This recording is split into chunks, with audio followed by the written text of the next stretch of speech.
Don't worry, I'm video recording it.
我事儿。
charging it?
How about we introduce her in a tribal costume, which goes with my book, Forbidden. The books are up there, so I have the card. And this is ancient Mesopotamian, about the roots of belly dance, and the women's world, and tribal warfare, and the goddess temples, and betrothal gone very, very wrong, and murder and blackmail, all kinds of fun things. So listen, today is the official launch day for Forbidden. We'll party out in food and some dancing and all kinds of great food back there. So, and I'm sharing the stage also with Claudia Gray. Today, 1,000 pieces of you. And just before I turn the time over to you, I just wanted to thank a few people for making this happen. I want to thank ImaginOn, Marie, and Sherry at Park Road Books for putting this on. I want to thank my agent, Josh Adams is here, and his better half is far north. I thank them for all that they've done for me and my career and believing in this book and selling it. It's been a labor of love for many years, a lot of research and lots of revisions. So I also want to thank the other authors who are here on the tour with us, Shannon Green and Megan Shepherd and Beth Brothers and Martina Bowen. And made all the arrangements, so I'm really grateful to her and grateful to be on the road for a couple weeks with these great women and great writers too. And so all of our books are for sale, and you'll get to know a lot more about that. So I'm going to shut up right now. But on the table, I brought a few things from the Middle East, from my trip to Jordan and Petra. Some Bedouin jewelry that I bought from some Bedouin. A replica of an ancient etched Damascus sword is up here, and some frankincense on the table. So during all the signing and eating and all that, you can come up and take a look at those things. So thank you very much for being here. I really appreciate it. As Kimberley said, I'm Claudia Gray, and I'm here with my book, 1,000 Pieces of You, the first in the Firebird trilogy, which is also debuting today, which is very exciting. It is about Marguerite, the daughter of two famous scientists, who is chasing her father's killer through alternate dimensions. I did not bring in anybody to show you how to travel through alternate dimensions, nor was I able to bring back any exhibit for you to take a look at. But the fun thing about the book is she, basically every time she leaps into a new universe, she leaps into another version of herself. So she has to immediately figure out what this world is like and who she is in it. And while some of the worlds are very familiar to her, some are extremely different. She may be in a different country. She may be in a place where the technology is completely different. And so she also runs into other versions of the people closest to her, family, friends, even the guy that she's hunting, and she begins to see all the different people they could be, all the different kind of relationships that could exist between them. And she begins to realize that everything is much more complicated than she realized, including what really happened to her dad. Anyway, I've been with the tour now for about 4 days, 3 days. I can't stop, Laura. Yeah, there were some bookstores and hotels and driving. I remember those parts. But thank you to everybody here at the library. I think this is maybe the nicest spread I've ever seen. It is certainly the most pizza-laden I have ever seen. and I am highly in favor of that, I just want to say. And the other authors on the tour, my team didn't put it all together, but everybody has been great to go along with, and we're looking forward to talking about writing in general and our books with you. All right, that's it. How about we start the book trailers? I thought maybe we could just do the book trailers at the end while everybody's eating, and why don't we let Shannon introduce her book, and I'll go, and when I'm done, Chris. Okay, everybody, I'm Effie Green, and I'm here with my book Killer Instinct, which is a contemporary dark thriller. And Killer Instinct is about a 17-year-old girl, and she has these dark urges, and she's not quite sure why she has them. And then a serial killer called the Decapitator, isn't that a great name? The Decapitator contacts her directly, and through their communication, she discovers what her dark urges are about, and then she uses her own killing instincts to bring the Decapitator to justice.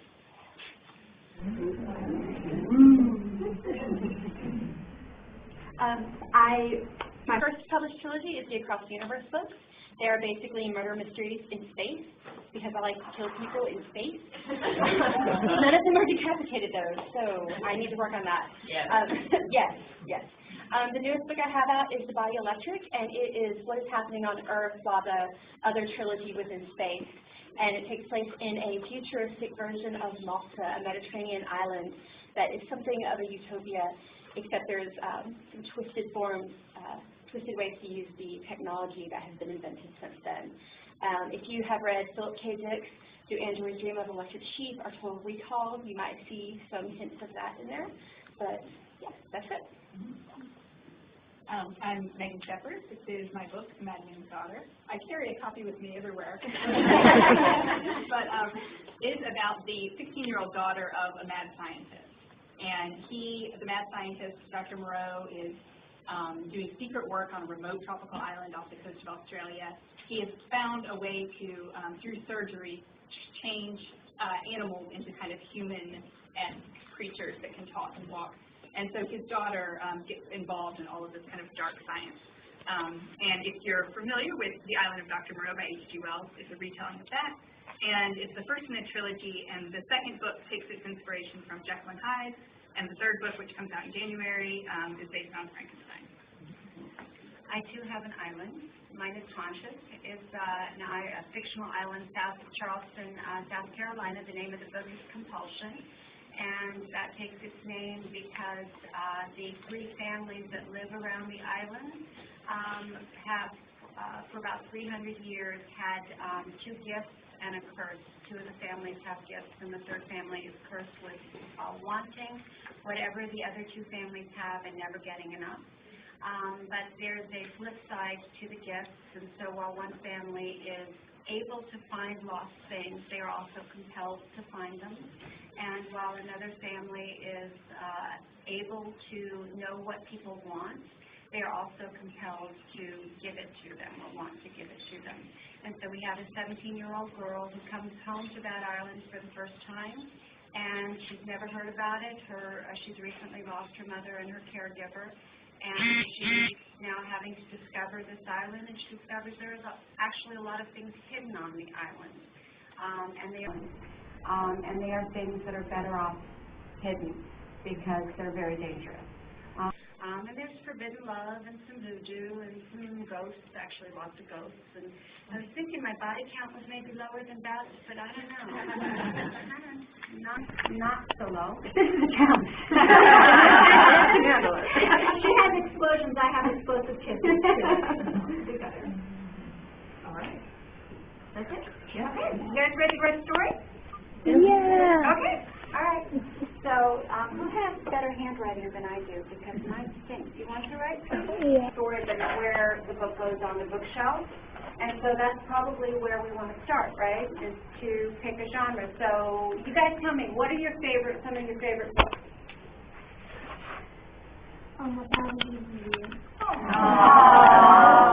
Happy book birthday. It is. And that is what kind of a genre?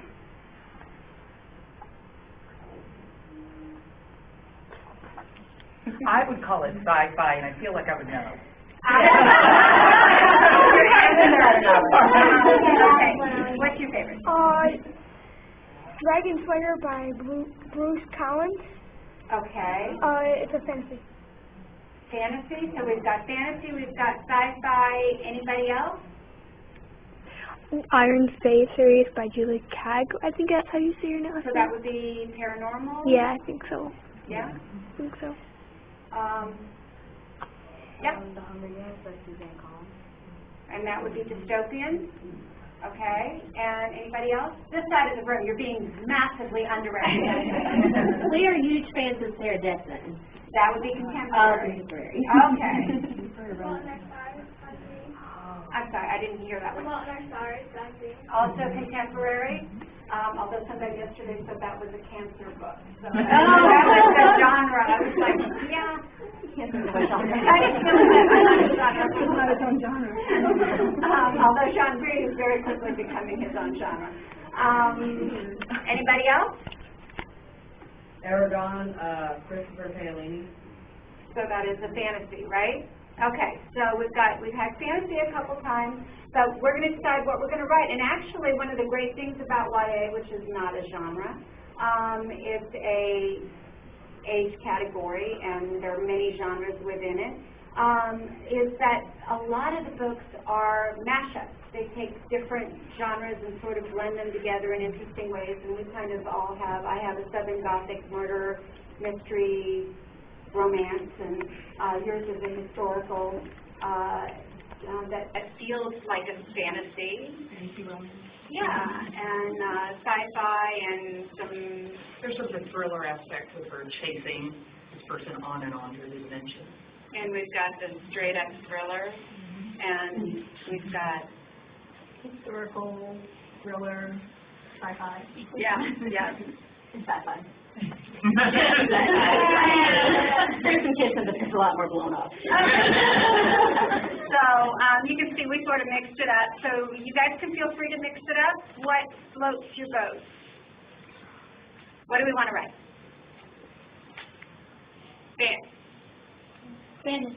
Fantasy? I had a feeling you were going to say that. Do we want to add anything to that? Maybe a little bit sci-fi. A sci-fi fantasy. Okay, I like it. All right, so we're going to do a sci-fi. I'm just going to write this so I can remember fantasy. Okay, so how about if we choose a setting? Where do we want to set our sci-fi fantasy? Is it that, you want to talk about the elements of the setting?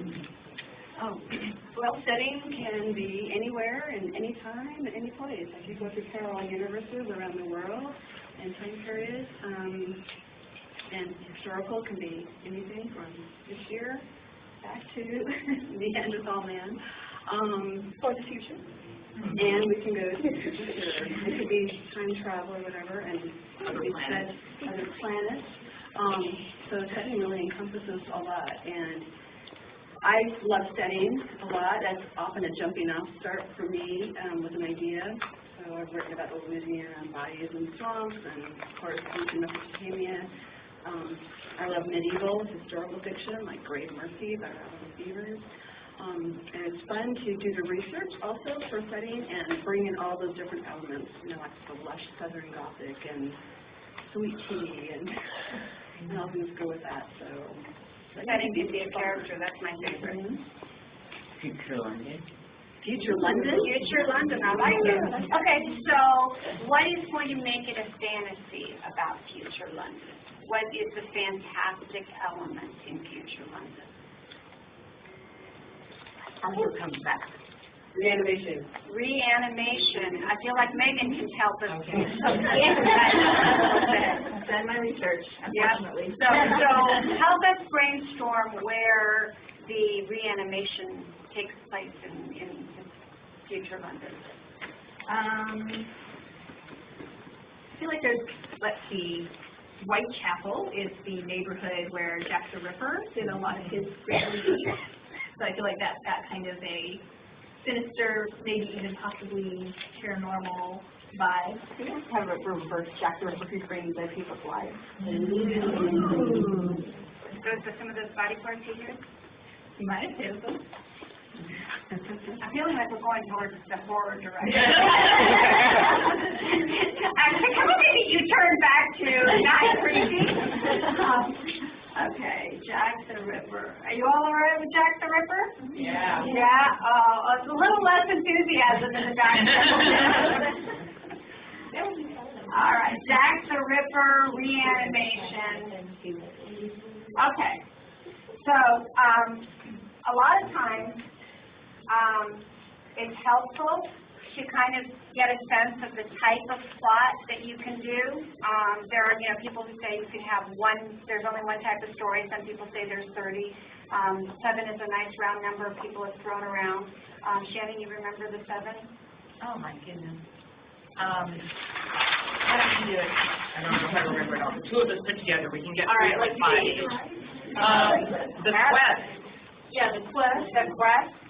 So what would be an example of the quest? What book? Percy Jackson. Which one? Percy Percy Jackson. Jackson. The quest. We have the rebirth. So you start out a certain way and then you become somebody new. What would be an example of that? Yeah. Has anybody read Shatter Me? Oh, yeah. Yeah, because she's in prison, and so it's figurative and it's also literal in her case, and then she becomes a new person and grows into her new persona. So all of those are sort of rebirth stories. She's also an example of something else, but we'll Overcoming the monster. Overcoming the monster. We said Hunger Games a little bit ago. Who's the monster in the Hunger Games? And the Capitol, yes, absolutely. And you see a lot of those kinds of stories. If we're talking Jack the Ripper might be a pretty good monster in a literal sense. Rags to riches. Rags to riches, yes, absolutely. And do the riches and the rags have to be money related? No, but it's nice when it is. But no, just going from a place of deprivation, whether that is physical or emotional or, being deprived of freedom, to a place where you really have... You've grown into yourself. Well, I think to achieve something that allows you greater freedom and greater plenty of whatever sense than you had before. Whether it's emotional or physical. Mm-hmm. Yep. Can anybody think of an example of a rags to riches story? This side of the room. Yeah, we're going to pick. We're going to pick on you guys. Cinderella. Perfect. Princess Diaries, maybe, for the contemporary. Oh, love that. Yeah. Love Make Habit. How about comedy? Okay, yeah. Romantic comedy is usually what we sort of think of when we think comedy, and it's, two lovers are kept apart by some external force, usually a misunderstanding, or can anybody think of one of those? The Iron Face series. The Iron Face. Yeah, kind of. Yeah. Or well, Is it funny? No, Okay. Not. really kind of not. But there is an element of being kept apart by a dark force. It just doesn't happen to be very humorous, or at least when I read them. There's the Maybe I old had a bad saying, sense of humor. there's the old saying that a comedy ends with a wedding and a tragedy ends with a funeral. Yeah. Which is a little simple, but yeah. Mm-hmm. It's got comedy and tragedy. No, that's right. Comedy and tragedy.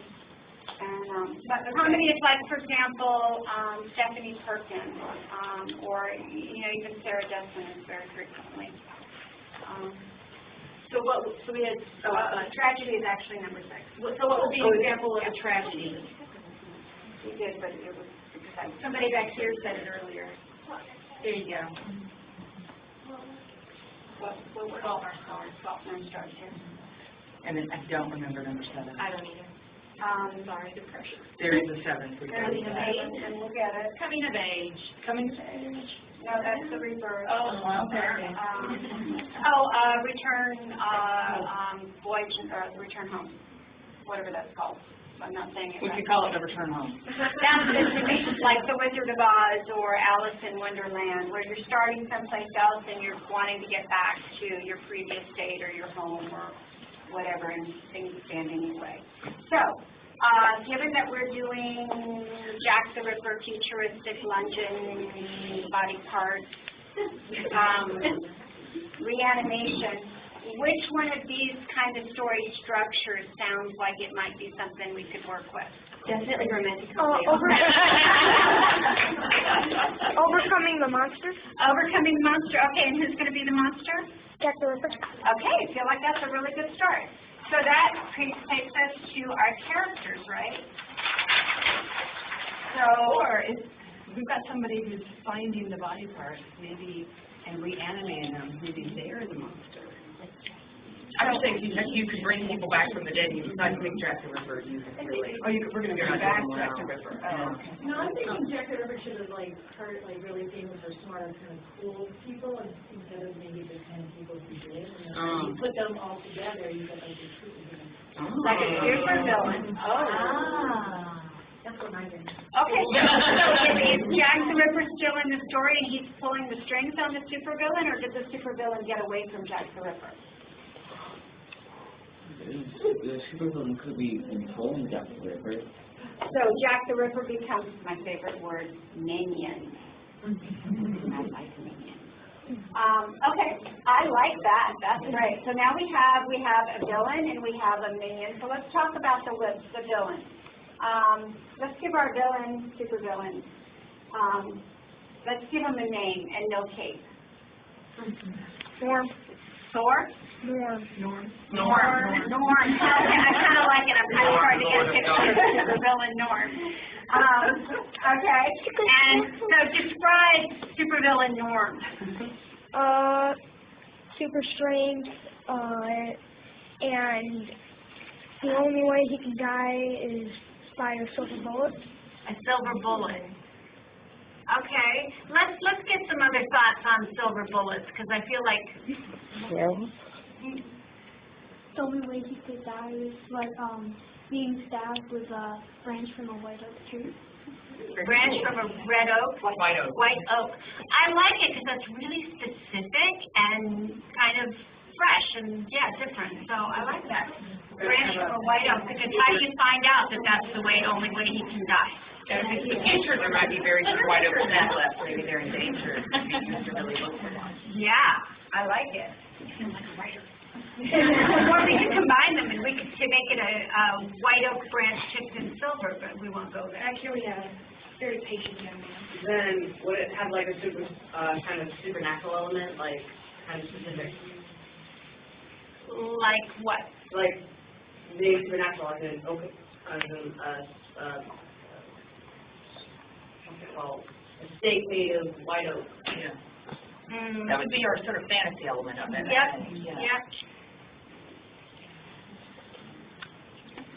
Okay, and so describe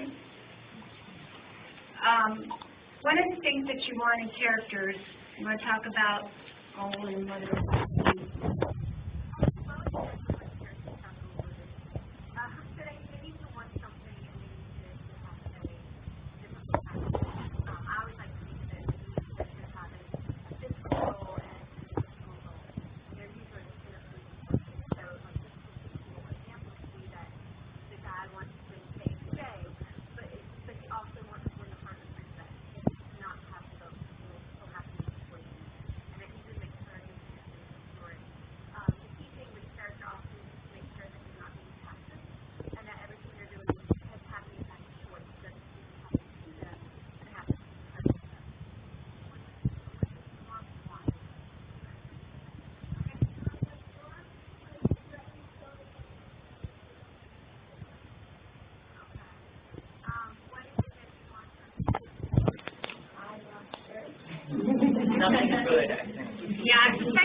Okay, good. So, what does Norm want? Norm would want to, like, have a sacrifice so he can be invincible and rule the world. Okay. And bring back, like, other bad people, like... Other smart people? Not bad people, even with all bad people in history. The whole team can be very bad. Oh, that could be like really scary because there were some really bad people. Yeah. Okay, that sounds like eternal life. So that would be like his physical goal is that he has to kill somebody, but maybe the emotional goal would be that the person he has to kill is the one person he actually cares for. Okay, so we kind of have a good sense of Norm, and what about our hero? Do we have a hero or do we have a heroine? Norm, like... So Jeffrey is our hero? Yeah. Oh, I kind of like that. but he has like a bad past, and like everybody thinks of him as bad. So he kind of reanimated Norm, and he didn't really mean to make Norm quite so bad, and now Norm is too bad for. Norm reanimated him. Yeah. Yeah, I am tired. Well, too.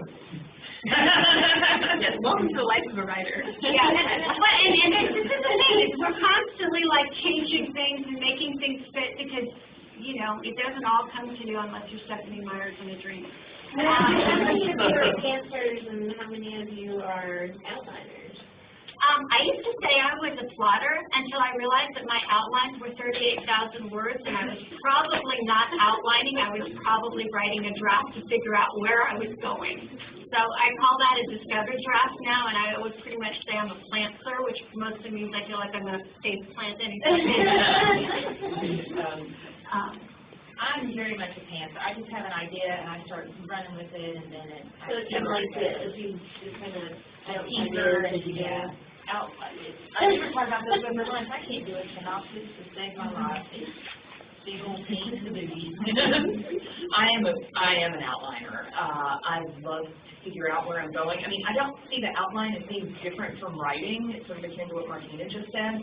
I just feel like I sit down and tackle the macro issues, the bigger issues, sort of character and plot on the first pass, and that gets me to outline, and then I settle in with the prose. And, you know, I think a lot of people sort of think, oh, if you outline, that means you sit down one day and write down, you know, an outline like you would for a paper at school. You know, my outlines usually take a few months to come up with. That's a big part of writing the process. And that said, I always end up deviating from the outline in some way, sometimes several ways. But the core emotional goal and sort of the really cool thing that's going to happen at the end, that always tends to remain constant, and that's my treat, really. That's the carrot at the end of the stick. That keeps me writing so that I can finally get to that part. I'm similar to Claudia in that I know my characters. I spend usually a lot of weeks, a lot of months, thinking about my characters, their goals, their problems, and figure out what is the emotional, you know, physical and external and internal goal for them.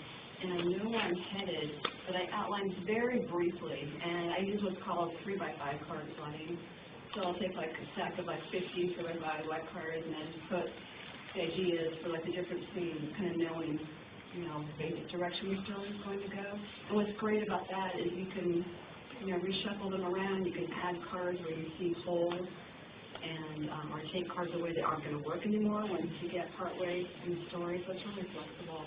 And when I sit down to write, what's really nice too about it is it can be overwhelming. You sit down and start writing this, you know, huge 50, 60, 80, 100,000 word book.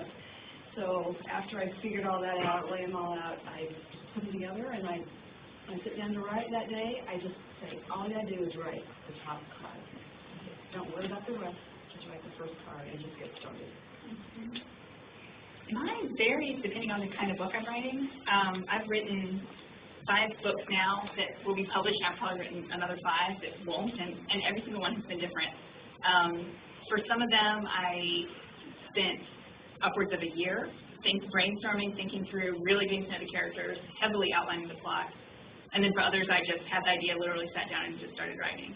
But I feel like even if you use pants, which is sort of write by the seat of your pants and just sit down and go, at some point you're going to have to, you know, you can write the whole draft, but then you're going to have to go back and like work in the structure and work in the outline. So I feel like even whichever way you do, you still need to be really familiar with structure and with outlining and some of these different like tactics that we all use. I completely make it up as I go. I write until I get stuck and then I figure something out. I would never sit down and do this ahead of time, but probably maybe by the end I would try to sort through the muddledness of my mind. But I definitely don't really plan. Okay. So here comes the audience. Sure. Because we love you. I thought it was audience participation. I thought they were supposed to do that. Yes, but you want to lead them. Oh, let's see.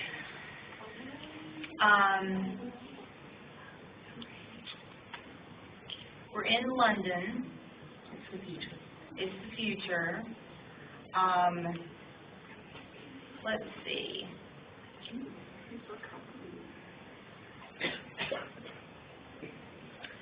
I'm going to do this in first person. No, I won't. Norm is our guy, right? Norm opens the front door, and there lays the body. Excellent. And then about another 4 months to actually write it from there. But yeah, everyone is different. I love the fast draft, like writing the book in real time. But for me, the revisions can take months to years. You might put aside a book and go back to it most of the time. So, quick answer. Another question. Thank you.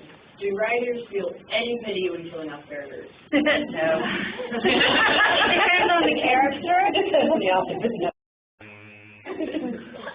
Yeah, that's not me. I have felt guilt about killing characters, but not enough to stop me. Yes. Do you all have children? Because here's my struggle. We happened upon this. We come into ImaginOn because we love the librarian. And they're like, oh, they're here. My children are going to be embarrassed. They're in 6th, 7th, and 8th grade. They love to read. It is often a struggle to find something that is at their level of reading, yet age appropriate.